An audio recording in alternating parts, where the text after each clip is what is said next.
अस्सलाम वालेकुम जी, welcome back to my channel. I hope you all are doing well and great. ENG 503 का lesson 30 जो है उसके 3 टॉपिक्स रह गए थे, उन्हें हम कवर कर लेते हैं।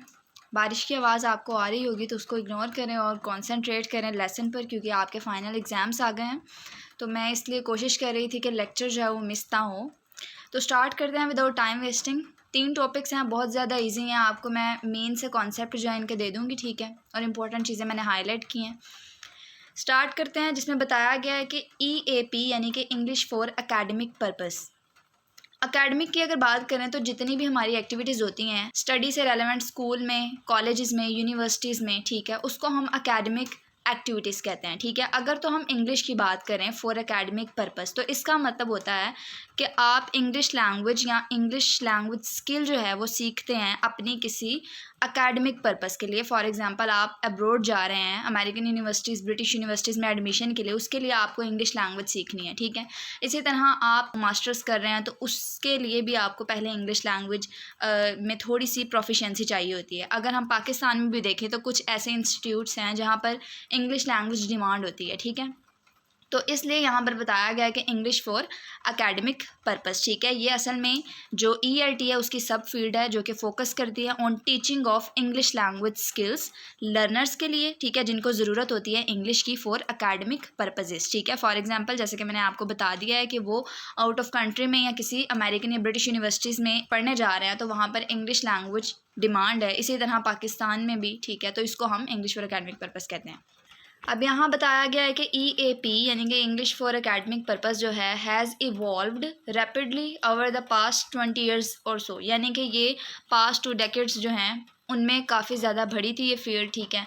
तो इसकी बिगिनिंग जो है वो ज़्यादा 1980s में स्टार्ट हुई थी और ये एक मेजर फील्ड है एक तरह से इंग्लिश लैंग्वेज टीचिंग में। EAP has expanded with the growth of universities, यानी कि EAP जो है इसकी स्कोप किस तरह से बढ़ी है, जिस तरह से यूनिवर्सिटीज़ हर कंट्रीज़ में इंक्रीज़ हुई हैं उसके साथ ही EAP की भी स्कोप जो है वो बहुत ज़्यादा एक्सपैंड हुई है। साथ ही उन्होंने बताया कि as a result EAP is now situated at the front line of both theory development and innovative practice in teaching English as a second other language.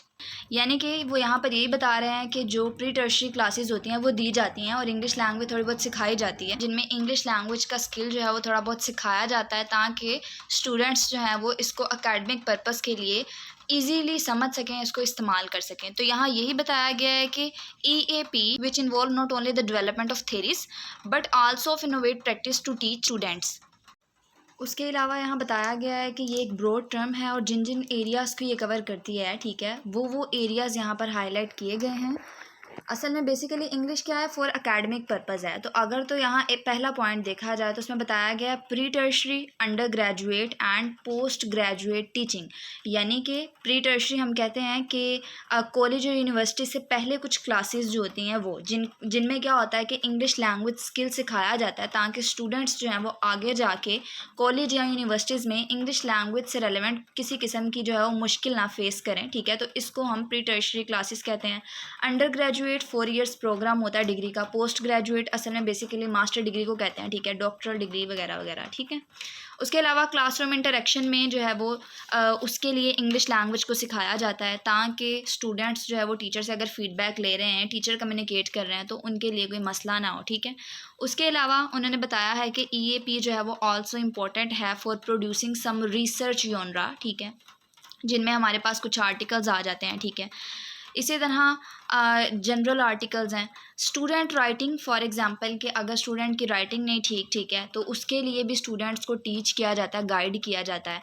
Administrative practice में हमारे पास कुछ कोर्स डॉक्यूमेंट्स आ जाते हैं, डॉक्टरल ओरल डिफेंसेस आ जाती हैं, ठीक है। तो ये सारी चीज़ें, तो बेसिकली EAP का असल में मकसद क्या है कि इंग्लिश सिखाना एकेडमिक पर्पजेज़ के लिए ताकि स्टूडेंट्स को स्टडी से रेलेवेंट किसी किस्म की डिफ़िकल्टीज़ ना हो या किसी किस्म के इश्यूज़ ना हो, ठीक है। उसके अलावा नीचे यहाँ बताया गया है डिटेल में कि more specifically current EAP aim क्या है कि at capturing thicker description of language. अगर तो थिकर डिस्क्रिप्शन की बात करें तो इसका मतलब होता है कि डीप अंडरस्टैंडिंग ऑफ लैंग्वेज जो कि यूज़ की जाती है इन एकेडमिक फील्ड, ठीक है। तो बेसिकली क्या है कि स्टूडेंट को टीच करना है इंग्लिश लैंग्वेज की, बेसिक इंग्लिश लैंग्वेज की डीप अंडरस्टैंडिंग से, ठीक है। उसके अलावा इसका गोल यही होता है कि स्टूडेंट्स में जो है वो लैंग्वेज प्रोफिशिएंसी डेवलप करना, ठीक है, एकेडमिक स्किल देना स्टूडेंट्स को जिनकी जो है वो उनको ज़रूरत होती है एकेडमिक सेटिंग में, ठीक है। उसके अलावा साथ ही मज़ीद यहाँ बताया गया इन सिंपल वर्ड अगर मैं बताऊँ तो ये इन्वॉल्व होता है teaching student how to read, analyse text, how to write, how to participate academic discuss, ठीक है। तो मतलब क्या है बेसिकली कि ये सब चीज़ें जो है वो हमें असल में गाइड करती हैं कि हमें किस तरह से डिस्कशन में पार्टिसिपेट करना है, ठीक है, हमें किस तरह से अपने टेक्स्ट को एनालाइज करना है, ठीक है। तो मोस्टली इन लोगों को सिखाई जाती है जिन्होंने आउट ऑफ कंट्री में जाके एडमिशन्स लेने हो, ठीक है, जिन्होंने इंग्लिश में प्रोफिशिएंसी लेनी हो, ठीक है, जिनका कोई गोल होता है आगे। तो ये सारी उसी के बारे में इंफॉर्मेशन थी। आपने मेन पॉइंट याद करने और इसका एब्रिविएशन नहीं बोलना, ठीक है। उसके अलावा हमारे पास टॉपिक 164 आ जाता है जिसमें नीड एनालिसिस की बात की गई है। बेसिकली नीड एनालिसिस के बारे में मैंने आपको पिछले लेक्चर्स में भी बताया था, दोबारा देख लेते हैं नीड एनालिसिस होता क्या है। नीड एनालिसिस में क्या किया जाता है कि इन्फॉर्मेशन कलेक्ट की जाती है, ठीक है, about the needs of a students, यानी कि स्टूडेंट्स की नीड्स को जहन में रख के जो है वो इन्फॉर्मेशन ली जाती है और क्यूरिकुलम जो होता है उसको डिज़ाइन किया जाता है। फॉर एग्ज़ाम्पल हमारा लर्नर जो है उसका माइंड लेवल कितना है, लाइक वो लैंग्वेज के बारे में कितना ज़्यादा प्रोफिशिएंट है, कितने एरर्स करता है, किस किस्म के एरर्स करता है, ठीक है, उन सब के बारे में जो है वो इन्फॉर्मेशन लेना। स्टूडेंट जो है वो लैंग्वेज सीखने में इंटरेस्टेड है कि नहीं है, ठीक है, तो उसका लेवल ऑफ़ कॉन्फिडेंस, उसका लेवल ऑफ़ इंटरेस्ट, हर चीज़ के बारे में जो है वो इन्फॉर्मेशन होना। ये क्या करता है कि टीचर को गाइड करता है कि वो जब अपना एकेडमिक सिलेबस बनाएं या फिर जब वो अपना करिकुलम डिज़ाइन करें तो वो स्टूडेंट्स की नीड्स के अकॉर्डिंग डिज़ाइन करें। तो यहाँ पर भी यही बताया गया कि नीड एनालिसिस क्या है। ये एक प्रोसीजर है जो कि यूज़ किया जाता है collect information about learner needs, ठीक है। उसके अलावा इमर्ज हुआ था 1960s में और it is introduced into language teaching through the ESP, ठीक है, इंग्लिश फॉर स्पेसिफिक पर्पस, ठीक है। तो उसकी मूवमेंट से जो है वो ये नीड एनालिसिस का कॉन्सेप्ट जो है वो उभरा था, इमर्ज हुआ था। उसके अलावा नीचे बताया गया कि need analysis in language teaching जो है वो यूज़ किया जाता है for number of different purposes. अब वो डिफरेंट पर्पज़ में हम क्या करते हैं कि टू फाइंड आउट करना कि what language skills a learner need, के लर्नर को किस लैंग्वेज स्किल की ज़रूरत है, किस लेवल पर ज़रूरत है, ठीक है, उन सब की। फॉर एग्जांपल यहाँ पर बताया गया कि such as sales manager, for example हर एक का स्पेसिफिक पर्पस होता है। तो अगर कोई किसी जॉब के लिए इंग्लिश लैंग्वेज सीखना चाहता है, अगर कोई यूनिवर्सिटी जाना चाहता है, तो जैसा कि मैंने आपको बताया नीड एनालिसिस क्या है, बेसिकली ये लर्नर की नीड के अकॉर्डिंग डिज़ाइन किया गया हुआ है। करिकुलम होता है या कोई ना कोई ऐसी इंग्लिश लैंग्वेज क्लास होती है, ठीक है, इंग्लिश लैंग्वेज सिलेबस होता है। तो इसमें क्या किया जाता है कि देखा जाता है कि स्टूडेंट का कितना इंटरेस्ट है लैंग्वेज सीखने से, ठीक है, वो लैंग्वेज को जस्ट फॉर इंटरनेशनल पर्पस बोलना चाहता है या वो लैंग्वेज को किसी अमेरिकन या ब्रिटिश यूनिवर्सिटी में एडमिशन के लिए सीखना चाहता है, तो उन सारे पर्पसेस के अकॉर्डिंग, ठीक है। उसके अलावा ये हेल्प करता है determine if an existing course adequately addresses the need of potential students. यहाँ बेसिकली वो बता रहे हैं कि इस बात का ये जो है वो तयन करता है या उसको डिटरमिन करता है कि आया कि कोई मुमकिन कोर्स तलबा की ज़रूरियात को मुनासिब तरीके से पूरा करता है या नहीं करता। उसके अलावा ये डिटरमिन करता है कि which student from group are most in need of training, किस ग्रुप को जो है वो ट्रेनिंग की सबसे ज़्यादा ज़रूरत है। उसके अलावा ये आइडेंटिफाई करता है गैप के students are able to do and what they need to be able to do, मतलब कि क्या करने के काबिल हैं और क्या करने की उनको ज़रूरत है। तो ये सारे पॉइंट्स हैं, आपने इन्हें याद कर लेना है ताकि अगर आपसे पूछा जाए तो आपको कोई मसला ना हो। उसके अलावा अप्रोचेज़ हैं, बहुत ज़्यादा इंपॉर्टेंट अप्रोचेज़ हैं नीड एनालिसिस की, ठीक है। पहले हमारे पास टारगेट सिचुएशन एनालिसिस आ जाती है जो कि क्या करता है, focus on the learner need at the end of the course. ये बेसिकली जो है वो इन्वॉल्व होता है to gather information about specific language skill जो कि लर्नर को डेवलप करने की ज़रूरत होती है किसी पार्टिकुलर या फिर टारगेट सिचुएशन में, ठीक है। तो ये टारगेट सिचुएशन एनालिसिस जो होती है ये mostly eight the end of the course होती है। फॉर एग्जांपल जब हमारा रिजल्ट आता है तब हमें पता चलता है, ठीक है।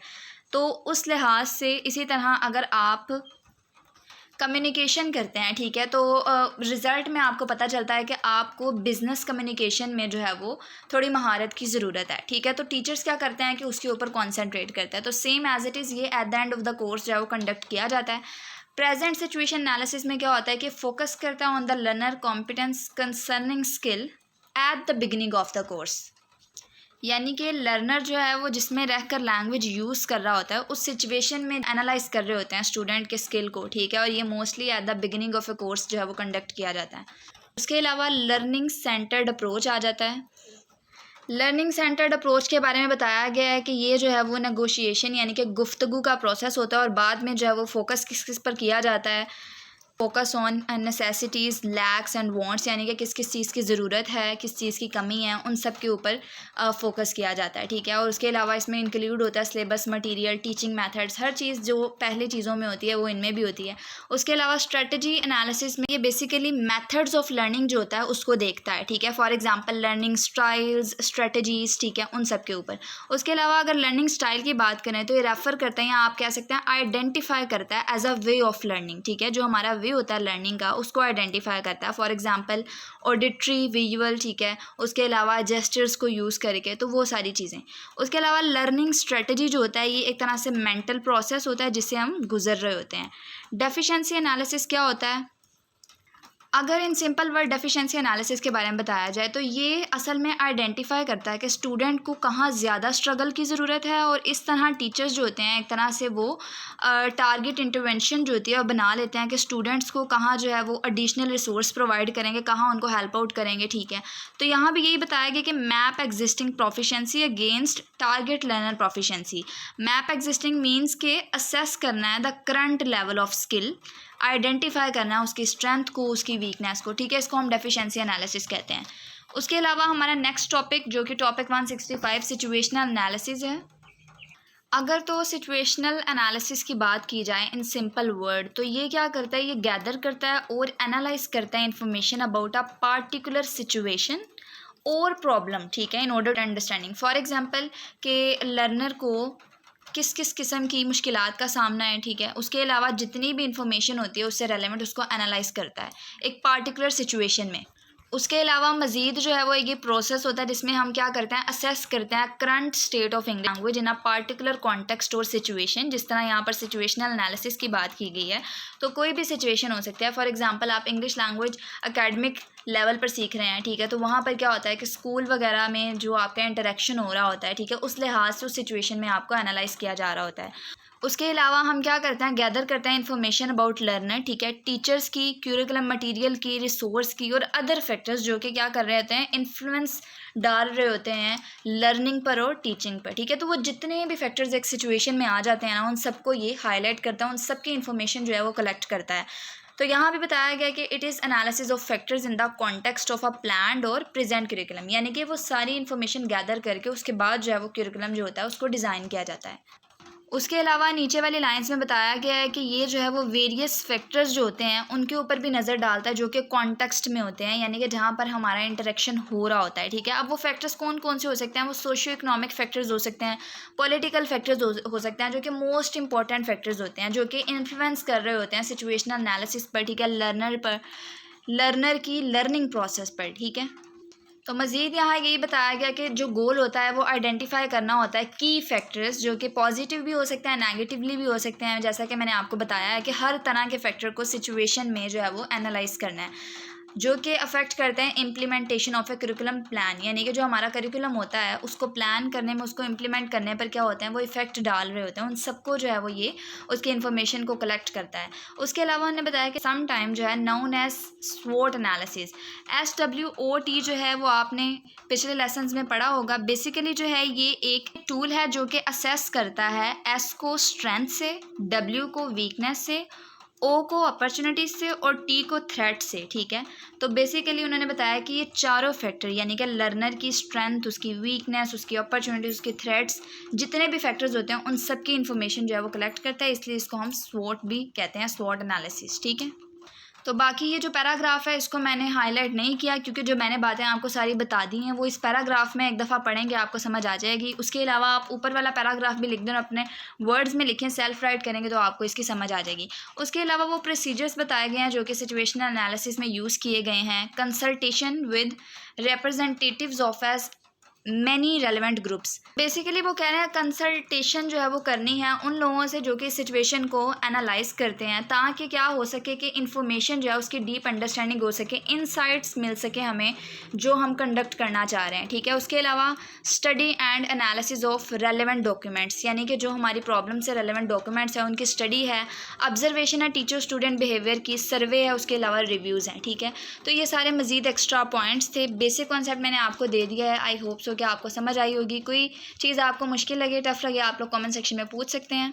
चैनल को सब्सक्राइब नहीं किया तो सब्सक्राइब कर लें ताकि आपको आने वाली वीडियोज़ के नोटिफिकेशन मिल सके। दुआ में याद रखिएगा। अल्लाह हाफिज़।